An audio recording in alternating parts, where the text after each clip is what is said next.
All right, welcome everyone to the AirOps Growth Leaders Series. So glad that you're here.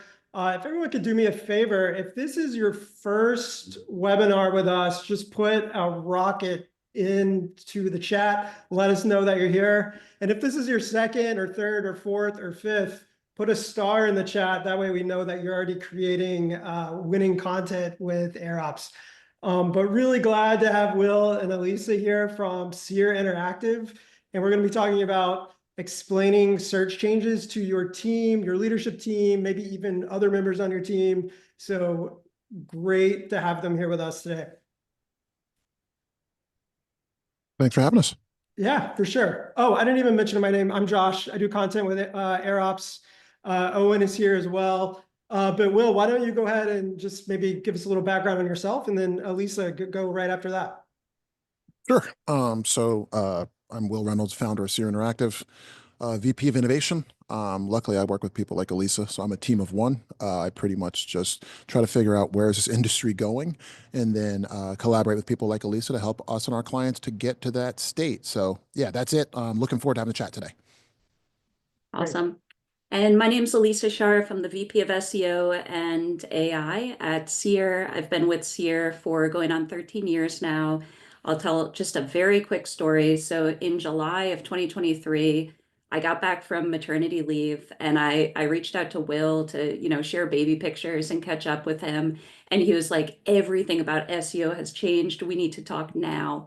And we have just been on this. It feels like a rocket ship ever since. It has been the most fun I've had in my career. We're thinking about everything from how does all of this change how we work as marketers, but also all the changes to consumers and how they search and all these new platforms. So yeah, we've been working together for a while, but really the past 2 years, we've been pretty lockstep in all of this. Maybe a good question to get us started here, Will, is just like, what's the difference between 2002 versus 2025 as far as like agencies go? Really good question. I think one of the biggest transformations is when Google really started using like legit brand signals. You know, like it, I remember the earliest clients, like you could literally get people ranked for stuff that they had no business, like they really had no business at all ranking for. And it was relatively easy. And, you were cloaking your pages and it was so overweighted to what your text said on the page that you could really get into places that you had no visibility for. And I think that as Google looked for more and more brand signals and they incorporated more of that stuff into how they ranked, it became harder to fake the funk. So I would say that's been the biggest difference in SEO. And that change probably started happening, I would say around, it was easy in 2020, in 2002, 2005, 2008, because Google wasn't as dominant then, right? They were the upstart. But once they became dominant, you started being like, oh, this is why they're dominating, because everyone else trusted you to only use the words about your business that applied to your business on your website. So they didn't have that other signal, which started with links, but then it became bigger than that. So yeah, like that's the kind of thing that I think would probably have been the biggest change that I've seen from my early days of SEO till today. Wow, that was really great. I just jumped right to the meat like super fast there, but that's a really great insight to have. Just to set the agenda a bit today, we're going to be talking about SEO, but then also AI, kind of divided into those two. And maybe one bit of intro. When I first started at AirOps just a few months ago, I was like, we've got to have Seer Interactive. We've got to have Will and Alisa on because they are just some of the best thought leaders in the space. And so truly a pleasure to have you guys on. So let's talk about how we talk to teams about SEO. So we'll just get started here from the jump. How do you get SEO work done? Just thinking about organizations, thinking about companies, working with agencies, like how do you get buy-in from product engineering? How do you frame SEO in their language? Like what are some of your best tips that you've seen from working since 2002 and then together for several years as well? And seeing all those changes, what do you tell teams, clients, other companies?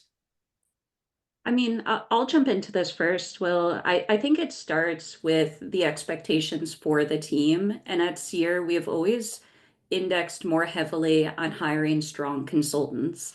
And there's a give and take to that because if you're hiring really strong consultants, sometimes folks are a little weaker on the technical side and our skill set gets a little deteriorated there.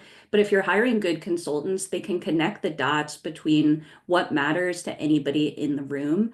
And what I would say, especially in the last year, it has never been easier to translate messaging depending on what role you're communicating to. I think ChatGPT is really good at this. So as SEOs, often we have a very specific thing we need done. We need content created, we need technical changes. Often it's really boring stuff, right? So hopefully the content is useful for people, but some of the back end stuff, it's like it's really hard to get somebody to care about that, to get an engineer to care, to get a CTO to care. So being able to translate things really easily using ChatGPT to say, okay, here's what the CTO cares about. Let me try to connect the dots between what I need done, what our engineering team is saying is a blocker we don't have resources for, and how can we get the CTO to move those roadblocks to allow us to get things done and hit performance. Got it. Will, do you have anything Oh, to add? Yeah, go ahead. yeah, I had a couple things to that. Like, I think what Elise is really saying, right, is knowing your client and knowing your client's customer brings you up the value pyramid. So like you can't expect every person to be able to be like deep on technical and deep on like content and deep on link building and be able to sit in front of a client and to be able to connect all those dots in real time. You're looking for like a unicorn. So I think one of the things is to get buy-in from product and engineering people, you need people that can understand where they've been. Right? And if you can understand where they've been, it makes it a heck of a lot easier to say, I'm going to focus on that part. And I might need to go outsource. I might need to go find a consultant to plug in this weird gap technically. But I think so often we put our time and effort and we gain our ego from the technical component. And the client, and then you go to show this lovely technical thing that you've worked on to the client, and it's not in their language. And because it's not in their language, they don't get it. So a few things that I've learned over the years: one, not enough of us, especially if you're external as an agency, get your client's dev roadmap. So I remember everything I've learned comes from pain. So I had a client once, we dropped off a technical audit to them and they're like, we just finished, and they couldn't get their technical team to do the work. And they're like, we just finished working on half of those templates and we just closed out those tickets. And you came 3 weeks later, like, oh, make these changes. They're like, why did we not get those changes when we were working on it? So I think there's a major opportunity for agencies to be more symbiotic. But like that's, when you start talking about sprints and stuff, you're talking more product side engineering speak than here's your, report on those canonicals that we need to automate or change or whatever. The other thing is, the closer you get to understanding your client, just the better consultant you are. I had a client once who was bonused based off of site speed. You go, oh, so that's why you won't put Google Analytics on the website so we can track our impact down to results, because anything that adds to the website directly works against your ability to get your bonus. Got it. But if you don't know how to ask the right questions, you just sit around with a bunch of other SEOs complaining about what your client won't do. And you're like, no, we got to actually figure out like what are the levers internally that help them to get things done. And then how do we pivot ourselves into that instead of making them work around our systems? And so maybe if you're like an internal team, something to think about there is just like what is motivating the other team, what is their OKRs and goals, and how you can kind of fit into that as well. Yeah, I mean, in an AI world, like copy and paste their OKRs in, work, level your game up, paste them in and be like, okay, here's how I talk about this. How could I better connect my dots to their dots? With AI, it makes it so much simpler than it was when you had to really try to figure that shit out on your own. Right. And Alisa, maybe related to that, what's your response when they're like, we don't have the technical resources right now to do X, Y, and Z? Like, how do you kind of communicate around that or work with that? I'm sure that's a huge limitation for a lot of folks. Yeah, I mean, you have to keep being able to go up the ladder until you can find somebody who can move resources around. And in order to do that, you need to earn that seat at the table and make sure you're not going to somebody high up and saying, what about your canonical tags? You've got to implement all these changes to your canonical tags. Like that's noise. Nobody cares about that. But if you can find the common ground and say, hey, I know acquiring new users in this market is a key priority for Q2. This dev issue is going to inhibit our ability to do that. Or even talking about it in terms of bets, right? We have a very high likelihood bet that this is going to work, but we need you to figure out the resourcing in order to get this done. Otherwise, it becomes a very low likelihood bet. I think the key there is finding that common ground and the common language where you're getting out of the SEO speak and into the business impact you hope it's going to have. So you might have to do a few exploratory questions or whatever to the team to just understand what goals, initiatives, OKRs that they're working on, to then see how your SEO goals might fit into that too. Exactly. Yep. And is there anything about like cross collaboration or cross communication, like who owns what and defining, implementation with SEO? Like who is doing the canonical tags updates? Is that going to be on the SEO team? Is that going to be on the Eng team? Anything around that? I mean, I think the biggest thing to me is we work with so many different clients and everybody is structured differently, right? And so the key thing is really understanding, how does this specific business function? One small change we made a few years ago is we used to start engagements and say, okay, let's start with these quick wins. And then sometimes it would really ruffle feathers because the dev team sees it. They're like, what do you mean quick wins? These aren't quick wins. You don't know our template. You don't know how difficult this is, and you're starting off kind of on the wrong foot. So really trying to, what we push our team to do is meet the client where they are, meet all of the role players where they are, have an idea of whose buy-in, whose support we are going to need, and have a plan to remove any roadblocks that need to be removed. I really like that because like from a content strategy perspective, I'm like, just change the meta title. It's not that hard, but then it could be like a lot of work for dev team, depending on like your sitemap and all those things too. Yep. Shout out to Tom Critchlow. I mean, he dropped this on me like 15 years ago. He's like, we have to remove the word just out of our language as SEOs. And I was like, oh man. He's like, there is no just. And it's such a small phrase, but it's like everything. Because so often we're like, oh, just 301 it. Right. And then once I spent 3 years trying to get a client to 301 redirect a website and like a bunch of flights, you know what I'm saying? So yeah, I think the word just, it can be very dangerous in our space. Yeah, for sure. So once we kind of are communicating well, we're collaborating, we've figured all that stuff out. Now we got to talk about the business impact, of course. Like, why should these be updated? And in this slide here, I have a couple stats that say like, 53% of content creators feel it's harder to attract visitors from search engines. More bloggers and writers are feeling kind of the stress from their content efforts. So how are you framing SEO business impact to leaders and up the chain in general? Yeah, we've got to be aligned on what the leaders care about, right? And I think it goes back to my point before of speaking the same language, using the same vocabulary. Nobody at the highest level cares about keyword rankings, or if they do, it's the wrong conversation. It's some vanity keyword that a CEO is attached to, right? So if we're talking about things that we're hearing top down, their leadership is talking about acquiring new customers, retaining customers, figuring out how to connect the dots there. I think a lot of the secret sauce can be done with reporting too, where you're kind of bridging that gap and you're telling a really robust story about the impact we're having, whether that's driving visibility with the right audience, acquiring customers, supporting existing customers with content. A lot of native SEO reporting doesn't show this, right? It's showing the trend of overall traffic. It's aggregated, you're getting a lot in the mix there.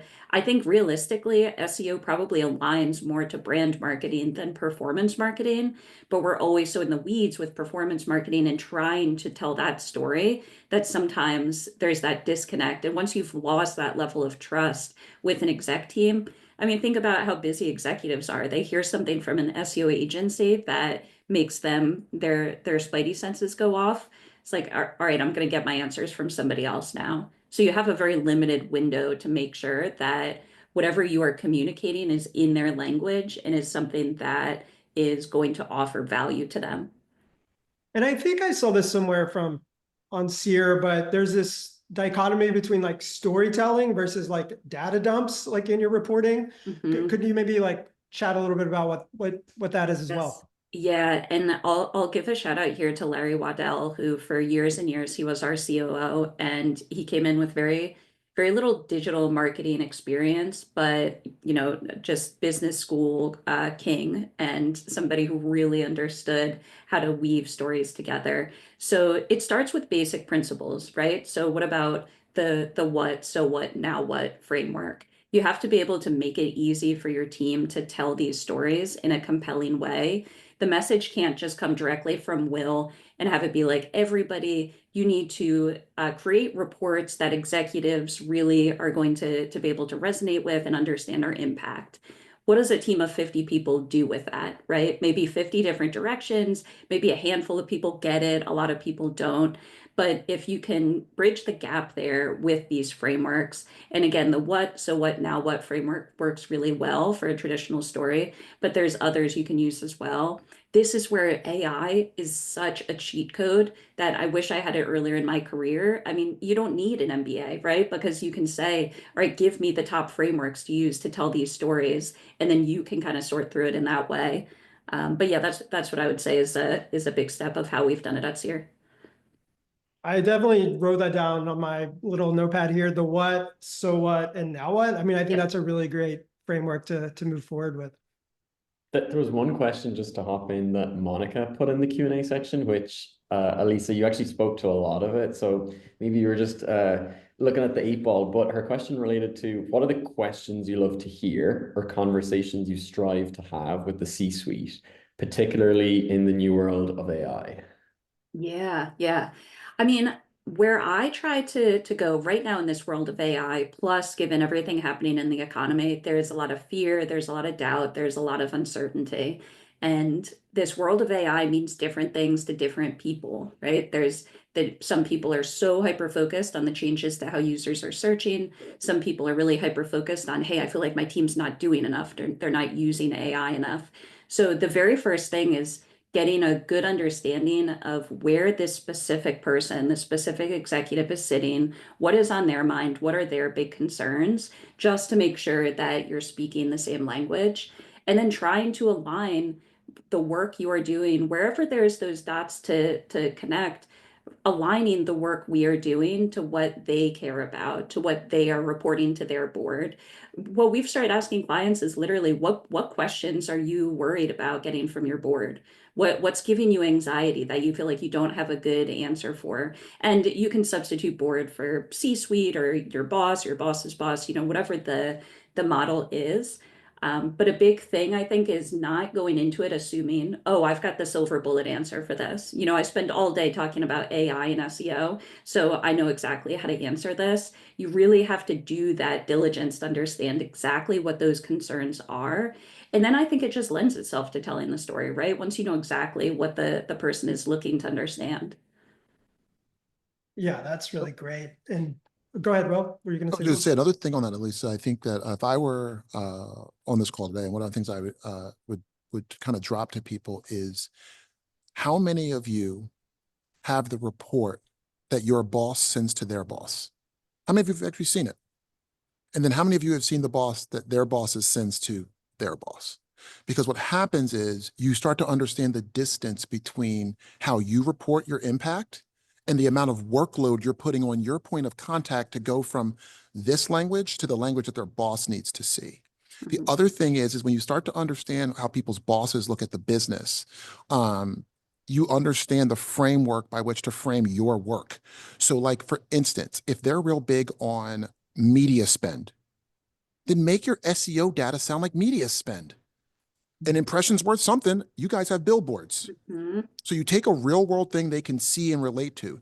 You pay for billboards, yes? Yes. Okay, great. So how do they report to you on that? Oh, well, they tell us how many people drive by. Great. So therefore, it's okay for me to report how many impressions you got. And then we should place a value on those impressions. Is it 10 cents? Great. Let me just drop off this little calculator for you that you can put in whatever number you want, but then I can dump my numbers in. So now I'm speaking your language. So I can now make an equivalency. That's like, oh, so what the SEO team has done is the equivalent of getting 10x on your billboard revenue. Instead, we want to try to tell them that the number they're looking at is wrong. I think you should just embrace it because they're higher up the food chain and figure out how to make your numbers work with theirs. Yeah, I really like that framework. That's great. One question I wanted to pull out on this slide in particular, we've kind of talked about it a little bit, but why isn't this working yet is always a question. I feel like SEOs traditionally have gotten as far as just like the time to value, waiting for things to rank, waiting for things to appear. I'm sure you've received that question over the years. So kind of what's your kind of go-to response for that? Yeah, it's a tricky one. What I would say is you have to start with a real understanding of what you believe to be the answer.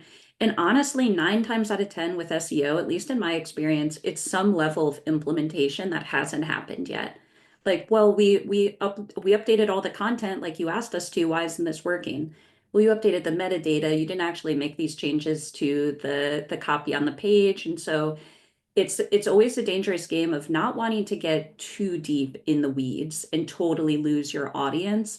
But at the same time, if there are blockers that are on the client side, you've got to be able to call those out and do it in a way where it's respectful and you're not throwing anybody under the bus, but often it's a resourcing issue. It's a tech stack issue. There's some good reason.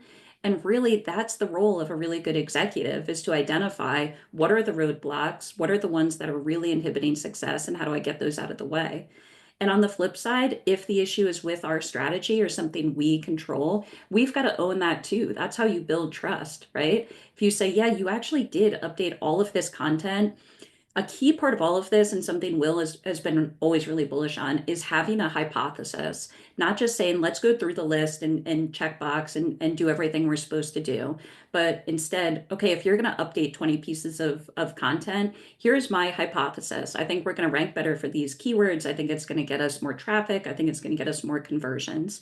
So if the client does their part fully, and the work didn't work, then we've got to own that and talk about, okay, what do we do? What did we learn, first of all? And what do we do differently? And really treat it as a partnership and not this transactional thing that's like, oh, I don't want to get in trouble. I don't want to, risk losing the business. So instead, I'm going to like try a spoke and mirrors approach. That, at least in my experience, that never works.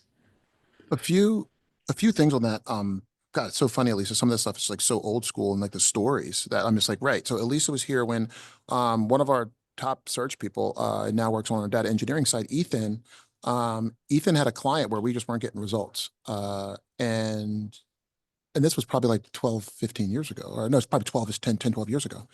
And I was like, all right. And he had sent the blueprint to the client. The client wasn't able to execute. So I said, all right, let's take every other one of your clients in their first 6 months and show their trajectory on traffic growth. Because now you're separating out, is it me or is it probably, so he was able to show 4 different clients who within 6 months of working with him and doing their parts were able to show growth. So then you were able to show your client who wasn't seeing the growth and saying, why am I not getting this result yet? And you're like, well, here's the backlog of stuff we haven't gotten done. But for all my other clients, when they got those things done, this is where their traffic is. So I think that the ability to separate out, is it me or is the delay is really important. If all your clients are flat, well, it might be you, right? It might be something in your strategy. Go outside the box and get new ones. The other thing that this makes me think of is you got to be willing to be fired. Like too many of us, Alisa said this, too many of us we believe that our job is to retain the client. Once you get into that position, you have lost all authority to basically be a strong consultant, because now everything you're saying is like, but if they don't like it, they might not like me and they might not keep me around. So we had a client that was in the cloud computing space. They literally were like, we invented the phrase, how is it that we're not on page 1? Great question. Hired one agency, fired one agency. Hired about 4 or 5 months in, I'm realizing that we're not moving the needle for them either. So you just go, look, you're going to fire us like everybody else. So why not do the stuff we're saying? And if it doesn't work in 3 months, we'll quit. They put it all in. We held on that client for like 6 years. But you got to be willing to kind of be like, I do this for a living, like client, like at some point, I'm not going to keep trying to have you do the 10th or 15th most impactful thing on the list, because then they start getting frustrated. They're not getting results because you never said to them, if you don't do 1, 2, or 3, we're never going to get the result. And I think more and more people need to be able to do that to get through this why isn't it working yet problem. That's a really great example. It's why one of their top agencies in the US. I love that. Let's go to this. I found this quote from you, Will, and it really just kind of resonated with me.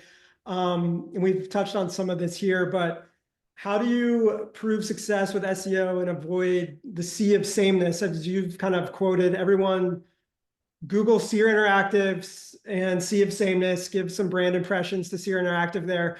But I also really like this. How am I going to be more data driven when every marketing channel is disappearing data and customers are in several places getting answers? So how do we show success when we have that problem in front of us? I think it's with being a more holistic marketer. I mean, people really aren't liking some of the things that I've got to say these days, you know. It's like, so the good news is that we're used to not having our data. 13 years ago, Google dropped not provided. So we were the first people to lose our data. But we're still here. We still grew revenue. We grew client accounts. So what I think is, for me, is you want to have this conversation with your clients. I fall victim to this all the time, where I need to be corrected by my analytics team to be like, dude, you know, we can't track that anymore because of ITP. You're like, oh, snap, that's right. So I think all of us kind of have this like good old days mentality of what's trackable. So then we fall into asking our agencies and our coworkers and our teams to give us these reports that they should have no confidence in. So you want them to also push back, because at this point, you're going to have to actually do marketing based off of your gut a little bit. Ooh, right? It's like we were supposed to be data driven for so long. Oh, if I do this and do this, then I know I'm going to get this and da da da da. I think those days are over. And the faster you can talk to your client about the value of showing up in an AIO being the equivalent of a billboard for your brand, the faster you can start to make those connections, I think the easier it is, because you're just like, well, we're not going to get the clicks. The one thing I will say, and I said this yesterday on another webinar I was on, people don't have fewer questions. That's what we all have to remember. We don't have there's not like oh my God, the demand of questions fell off a cliff. People still have these questions. Just because you're not getting the same amount of traffic doesn't mean that people have dropped in their number of questions. They're just asking them in new places. So the question that most people should be asking themselves is, how much time am I investing of my own skill set improvement in other things that aren't just SEO, if people are getting answers in places that aren't just search engines? Yes, that's a really great summary. We're going to touch on a little bit more of that in the future too. Alisa, do you have anything to add on to that? Yeah, I mean, I'm very aligned with Will. I would say the one thing I would add is there is a little bit of a hesitation sometimes to tell a client that you just aren't the best result for this thing. You know, for what people are searching for, you're actually not the best. And you can make these changes that aren't SEO changes, right? Changes to your customer experience, changes to your product, changes to whatever it is. But I think there's this idea. Sometimes I see it less and less, because I really think people are evolving and maturing. But there can be that sense of, hey, you get what I'm saying. You get what I'm saying. Yeah. Yo, Alisa, no. I got to tell these folks a story about something you did. So we had a client who, B2B lead gen. Alisa was the account manager at the time. I was her manager. And she, I'm trying to see how, I got to make sure I don't say the names and all. Okay, so the client was very upset that they weren't getting what they called quality leads.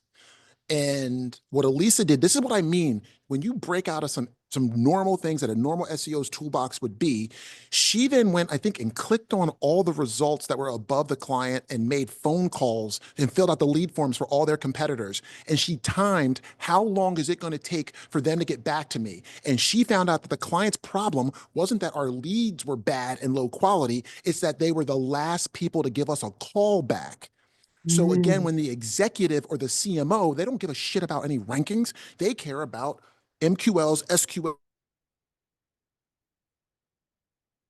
pipeline, etc. So when they're looking, and then she didn't try to fix that with SEO. It's not a keyword thing. It's not a content thing. It was your salespeople are not incentivized to call these people back fast enough. So therefore, they don't want to repeat themselves for the 10th time after they've already gone through that with 3 other people calling before you. That is one of Alisa's wins. That's amazing. That's really a great story. Just there are some things you can do with SEO, and there's some things that are just like a broader marketing problem that you have to address. We're going to take a quick break here. I wanted to mention here at AirOps, we do have several SEO acceleration sessions that you can sign up for. Here's some of our content teams like Angie, Ramp, Harvard that currently use AirOps. You can talk about how we are preparing for AI-driven search and AEO. You can see more about how you can collaborate, like we've been talking about on this call, with product engineering and content teams, and how to tie SEO metrics to your revenue goals. So leadership definitely pays attention.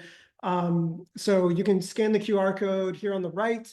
Owen's going to be dropping a link in the chat as well. or you can just email us at team@airops.com and say like Seer Interactive webinar or something like that, and we'll get back to you super fast on that. Now we're going to be moving to everyone's favorite topic, AI. So let's go into that. Alisa posted this LinkedIn comment maybe a few days ago, and it really just resonated with me about how she has like prepped the Seer Interactive team for AI changes. So a couple of things that just jumped out at me right here. First, just model context protocol. Some people might not know what that is, so go ahead and Google that, find that out. But also they have an AI ideas board, and I'm kind of cutting off some of the message here. But then I really like this highlighted part. If you want your SMEs to be able to understand when to react to signals and when to ignore noise, you need to invest in their ability to do so. Just thought that was a really great overarching message here. Maybe give us a little context for how you are prepping your team for changes in AI. Yeah, absolutely. So I'll start with the context that I have always leaned towards operations and how things can get done and where there's frictions in the process. And I have tried and failed many times in my career, especially at Seer, to fix a process. And anybody who really likes a good process has been through this experience where you're like, all right, I'm going to design the perfect process. Everyone's going to use it. You roll it out to the team and it's crickets, and everyone's like, I'm confused. I don't get this. I don't see how this all fits in. And it's like, no, it works perfectly, but it only works perfectly in my mind. So the way I describe Seer often is we have a culture, a little bit of a Montessori school. And if you've been around Montessori school kids, they've got a lot of critical thinking, and it's hard to get them to do things, right? Because they're using those critical thinking skills. So you can't just say, hey, from on high, this is the way we're going to do things now. We hire people to have agency, to have that level of critical thinking and consultative ability. So we want them to push back on their clients, and we, in theory, we want them to push back on us too. In practice, it can sting a little bit. But I tell all that context because I had that experience going into this conversation I had with Will in July of 2023, and I saw where his eyes were focused and where he was going. And even just using ChatGPT 3.5, you could start to see, okay, this is going to change fundamentally how we do the work we want to do. And we have tried and failed to integrate technology into our workflows many times at Seer, because you can see the perfect opportunity to insert some new technical thing into the process, and then people don't get it. We didn't invest enough in the training. The processes don't really work with scale. So again, we have failed many times, and I think that helped us really succeed here. So one of the first things we agreed to invest in was learning and development. And for the first year, it was all done internally. It was me, it was my counterparts on the AI Council. Every week we would meet and be like, all right, let's work on prompting, or here's this fun exercise we're all going to try to solve with AI. Or I watched this great YouTube video. Everybody watch this YouTube video. It's going to be a really great explainer on how large language models work. So we started kind of with that drumbeat mentality of pushing out learning and development. Then we said, all right, we need to get serious about this. Let's have everybody go through this certification program from the Marketing AI Institute. I went to Will, I was like, hey, it's going to be like $30,000 and the payments aren't going to stop there, because if I'm right, every time we hire somebody, we've got to put them through this. And I remember that meeting with Will. He didn't say no. He also didn't say yes. And I was like, all right, I guess that's approval. Like, let me slip it through to the CFO and see if anybody says anything. And we rolled out the process, right? Some people took their certification immediately and were done in a few days. Other people we had to nudge over the holidays and through January to get it done. Once we got everybody on the same page, though, we could have really effective conversations about the potential for new technology. So enter model context protocol. Do you want me to explain how it works? I can't. Yeah, sure. Go ahead. I can't. No. I cannot. Okay. I don't know how it works. All I know is that it is really valuable, and I've started to use it, started to play around with it. I have no idea how the inner workings of it go. But what I do know is we're all moving towards this future of agents, right? And AI agents. Everybody talks about it a lot. Everybody sees it. we understand the potential to get to that point, and Model Context Protocol gives us a step in that direction where we can have conversations within ChatGPT and say, hey, I want to reference my HubSpot data. Today, you can do that with actions. You can do that with the assistant. You need API keys. It gets really messy. It gets really hard. What if you could just use natural language to do that? Pull in my HubSpot data, pull in my Search Console data. All of a sudden, you start thinking about all the systems. And I was so proud of the team. We had this conversation. First of all, I dropped it on the team day of. I was like, hey, we're going to have this conversation about Model Context Protocol. I was a little afraid it would just be crickets, but we had people show up. We had people really engaged in the conversation. And we put together this laundry list of, hey, here's all the things that we can build. And we've got the system in place to enable people to go out and build them now, because that's what our learning and development looks like. You've got the tools, you've got the certification, now build the solutions that are going to help you in your day-to-day. So our project managers immediately are like, wait, does this mean I can just talk to ChatGPT and say, hey, when is the next available meeting time between Alisa, Will, me, and Marissa? And it can just give me options. It's like, yes, that's exactly what I'm talking about. Isn't that cool? That's going to save you a ton of time. And by getting people to think about all of those points of friction in their day to day, we're not trying to build rocket ships, right? We are trying to do the work we are doing today, but do it better, do it more efficiently. You see the light bulbs start to go off in people. And like I said, we ended with this laundry list of ideas. We'll put all those ideas on our grab and go board. That's how we're managing the innovation at Seer, giving everybody an opportunity to engage and build things. It also connects, and I've got to give Will and our president, Crystal, a big shout out here, because it also connects to our profit share. That's a big part of all of this as well. We know that we've got to make these changes in order to be the agency we want to be.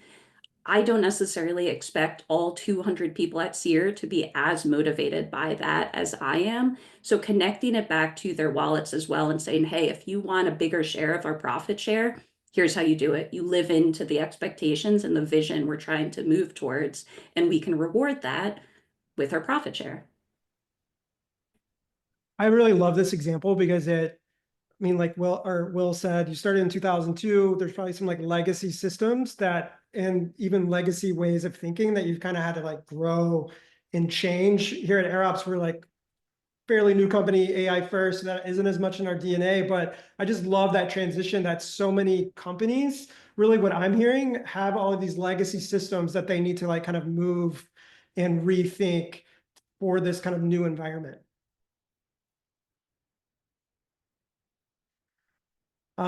Thank you for that. That was really a great explanation. Now Will, do you have anything to add to that before we jump into this hot topic that I'm preempting everyone asking? Nah, dude. You know what was like just fun? It's fun when you work with somebody and you've worked with them long enough to just watch their fucking growth. Like, and just to be like, I have nothing to add. Like, she just was like, I'm running that. I built that. Thanks for throwing up some money, pops. But like, I knew what needed to be done, and now you just get to sit back and be proud of what we've done. And it's like just super cool to hear her just like crush that whole answer. I'm like, yeah, I got nothing to add. Love that.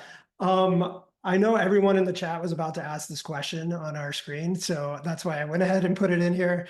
So now just thinking a little bit more tactically, your team is all ready. Of course, everyone's still talking about like, are we appearing in LLMs? How important is this? Kind of touched on this a little bit earlier. So how much does your brand appearing in LLMs matter? A lot, not a lot. It depends. The classic SEO answer. If you guys want to give your take and just maybe how you're talking to clients and even internally, how you're prepping your strategists and account executives, maybe even around these shifts that we've seen. Yeah, for sure. The first thing I'll do is give a shout out to the tool SparkToro, which is Rand Fishkin's company.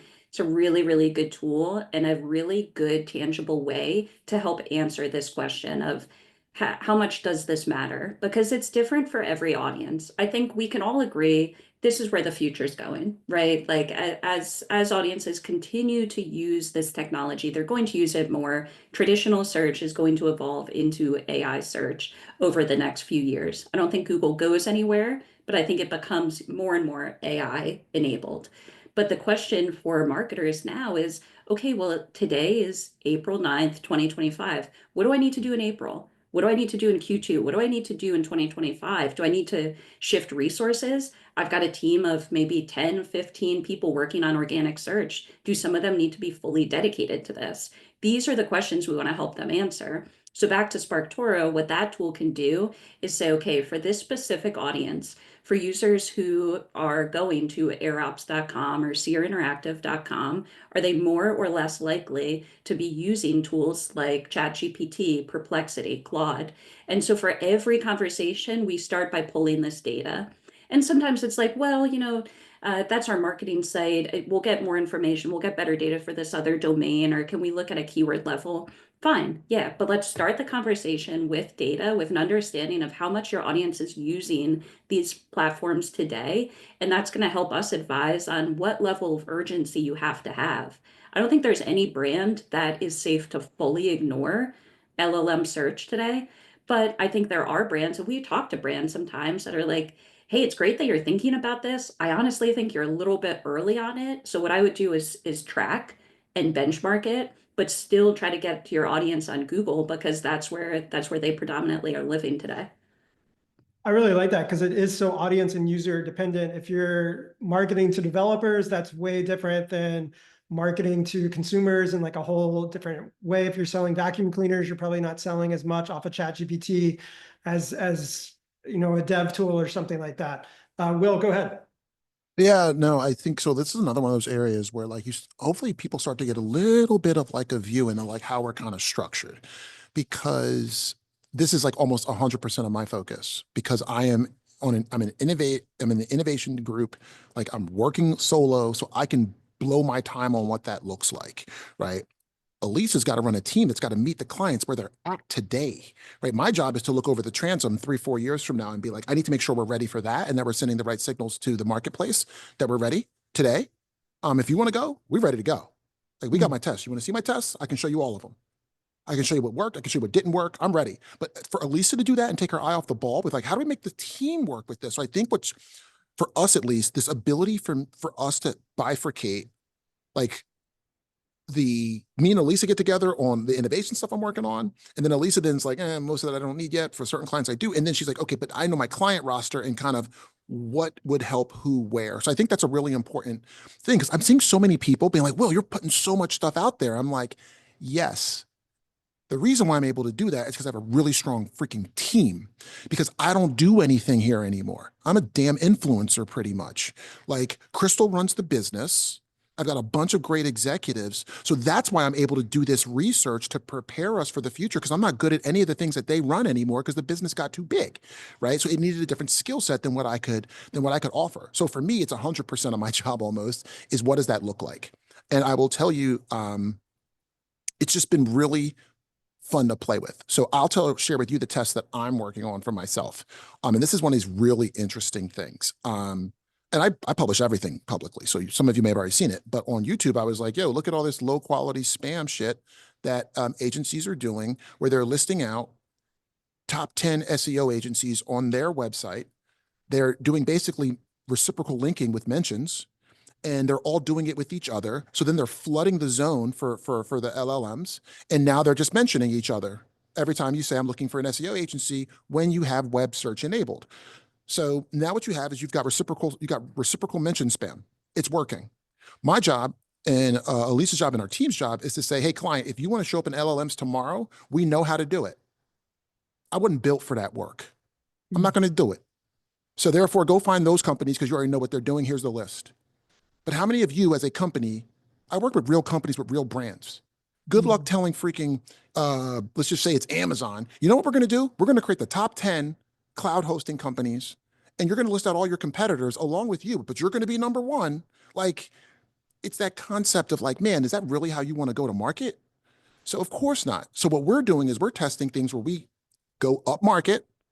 We built pages on our website that are verticalized for the first time. We've never built those like low quality, quick spam SEO pages where you basically just pop in and out the industry, and then you throw it in a ChatGPT and make it sound like because I have the time, I talk to real team members that work in those verticals, and I interviewed them to hear from them their stories about working in that vertical. So now when a human lands on the page and I'm talking about getting things through compliance and how hard it is to get a 301 redirect when your bank acquires another bank, bankers are like, oh my God, you actually work in my space.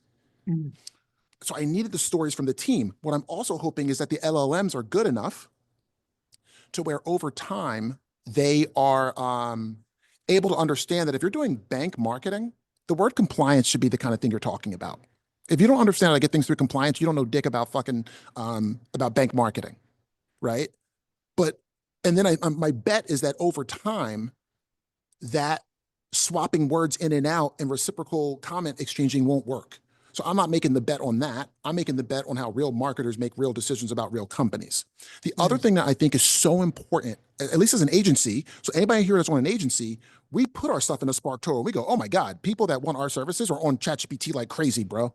So, and I've lost 45% of my search traffic. So, so then when you see those two metrics, you're like, all right, my customers are there. So the biggest thing I think most people can do is literally take the prompt, tell me about and my company. I have been running the prompt, tell me about Seer Interactive almost every week for 18 months manually. Why? Because I want to build a spidey sense. I don't want some tool bringing it back into me and telling me what my visibility is. I want to look at all the words and how they describe us. This last week, and I know if you run that prompt in any major LLM, you're going to get transparency, you're going to get B Corp, you're going to get Philadelphia, you're going to get San Diego, you're going to get those things. What's really cool is last week, for the first time, Gemini 2.5 experimental, Perplexity Sonar reasoning showed AI as part of our brand in their training data. So that's where I want to be. I don't want to do this quick win rag shit to try to show my clients up. I'm like, how is the right combination of do the things that are going to help you get into rag, of course, in a quality way, but then also I want to get in the freaking training data where you see an agency's name as synonymous with forward-thinking AI, because that starts to build a moat. So now that we're starting to see that, I'm literally thinking, how do I expand that moat out further and further and further so that we can try to win in this space? So for me and my brand and the company that I own, appearing in LLMs is freaking everything. And that's the work that we're doing to try to show up in those places, and the work we're not willing to do to show up in those places. I'm gonna have to watch that again later because that was like just an amazing recap. Two things that stood out to me is one, you talked about interviewing SMEs directly. That kind of goes back to your sea of sameness, like fighting against that. So then you have unique content and data to really like stand out. So that's like one thing that strikes me. Number two is just your testing regimen is not like random one-offs to just see what happens, but you have a regular routine of seeing for yourself how your brand is appearing and how your clients are appearing, I'm assuming as well. I'm starting with myself because I know my business. So I know what's right, I know what's wrong. Yeah. I don't have to be like, oh, how much is it hallucinating? Is it getting better? I'm like, no, I know when it got better because I search this every week and I know which models are getting better when, because I know my business, right? So that's really important. The other thing on the SME interview, so something I haven't talked about, I don't think anywhere publicly, is the beauty of me being a team of one and being really deep on AI, both from a process standpoint as well as a visibility standpoint, is I've become like the nuclear client. So I know a lot more about how AI works and what it can do than I would say the average. I'm trying to lead in this space. So there are certain things I would just never accept out of an SEO agency. There are certain things I would never accept out of a social media firm because I'm like, wait. You're telling me that you're not going into the meta ads library at scale, pulling down all the images and then comparing my images against what's showing up, and you're going to tell me you're not taking the images showing up in Google image search and seeing what Google already thinks the right answer is and what's inside of those images against what you're showing in my social ads? How are you not doing that? But that's because I'm really trying to be the team, and the company has insulated me from having to do a lot of other work so I can be at that level. What I'm now doing is building a version of Seer with one person that is like, how would you be the company that I would hire? Because at some point, everybody's going to catch up to what I just said as like the way to do things. So I want to build for that future.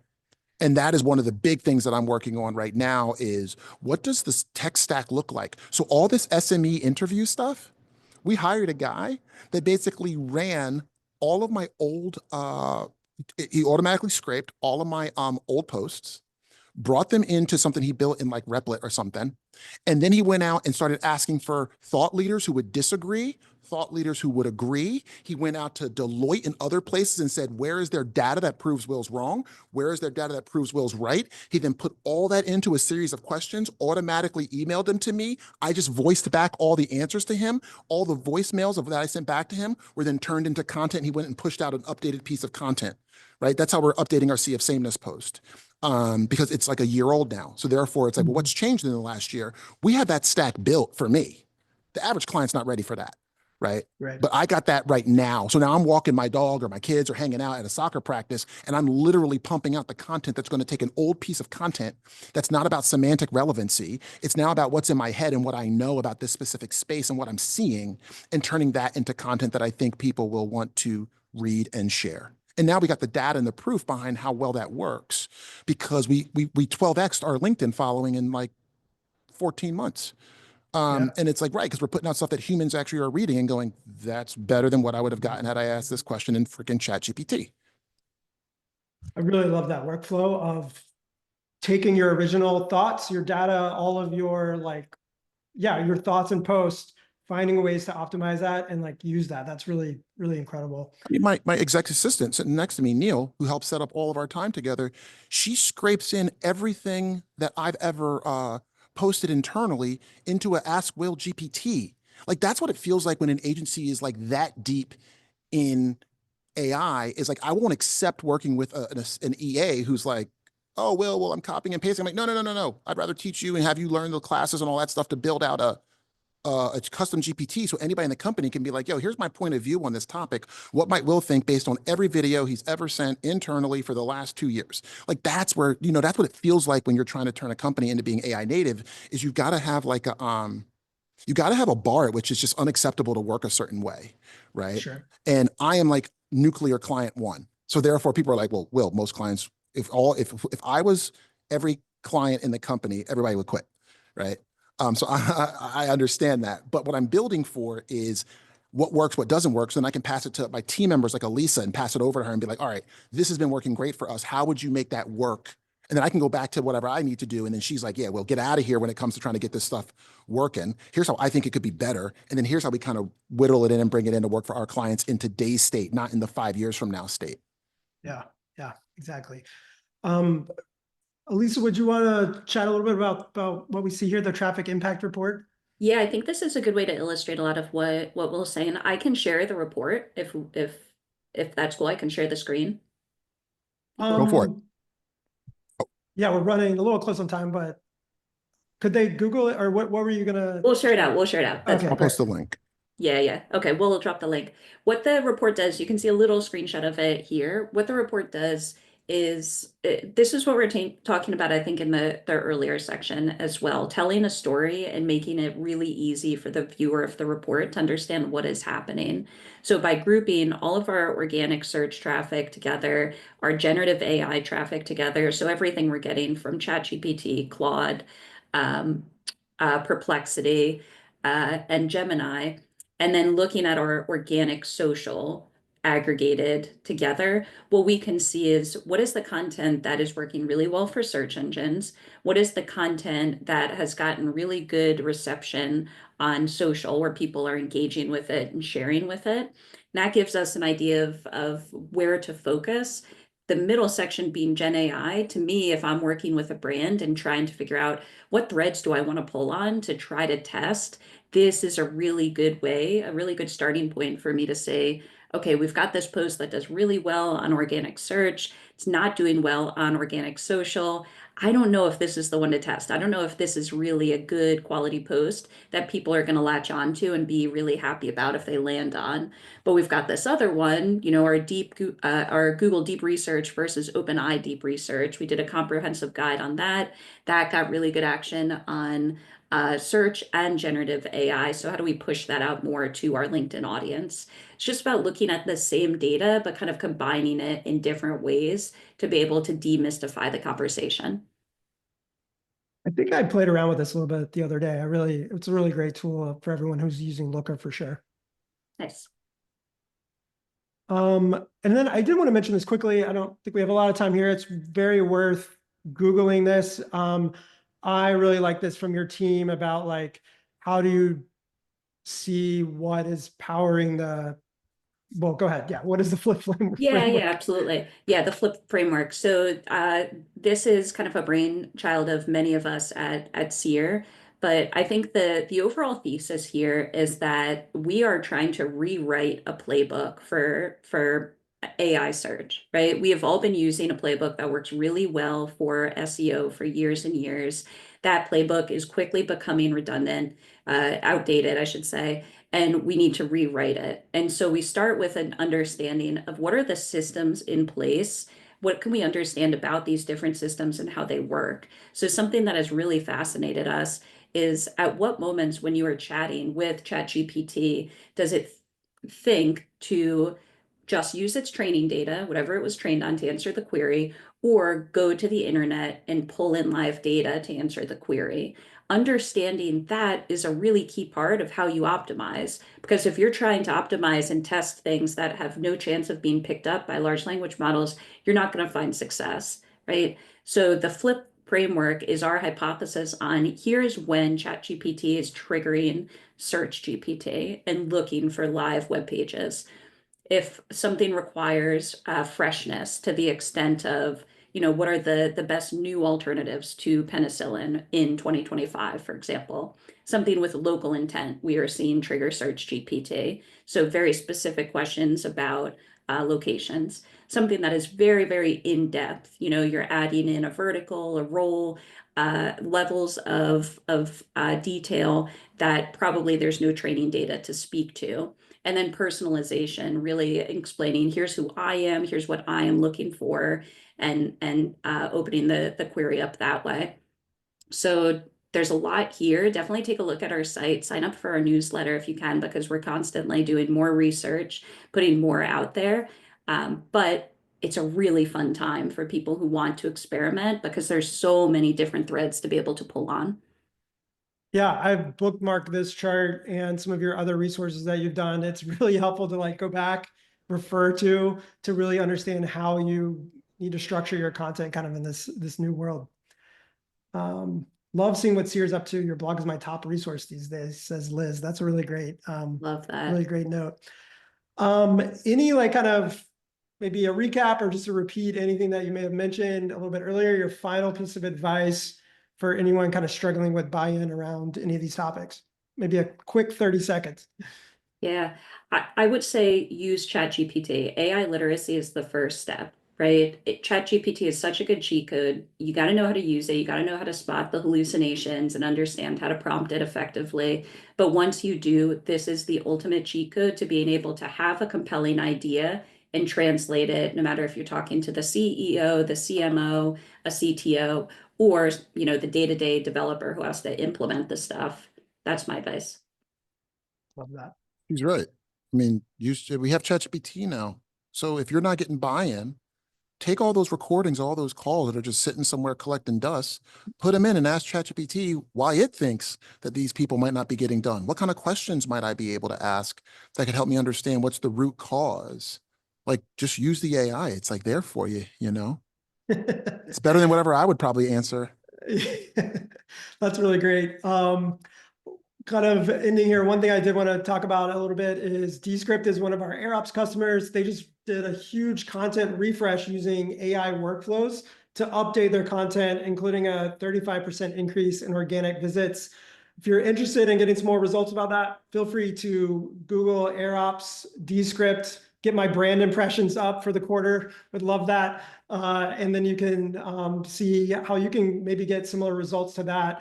I think what I've picked up from Alisa and Will here is just think about AI workflows, how they are definitely impacting your day-to-day work along with your content production, and in seeing what gains that you can make, because the world is changing so fast for sure. And again, you can get one of our SEO acceleration sessions right here. And we'll talk to you about how to implement some of these things into your content teams and your workflows as well. Seer Interactive would love to speak with you too about some of your content SEO needs for sure. I I think, yeah, we're right at time here, so we're not gonna have time for Q&A today, but I think we answered a ton of people's questions. Really appreciate everything that you guys have done for SEO and content, but are also running all these great experiments and teaching all of us as well about it. Really appreciate your time today.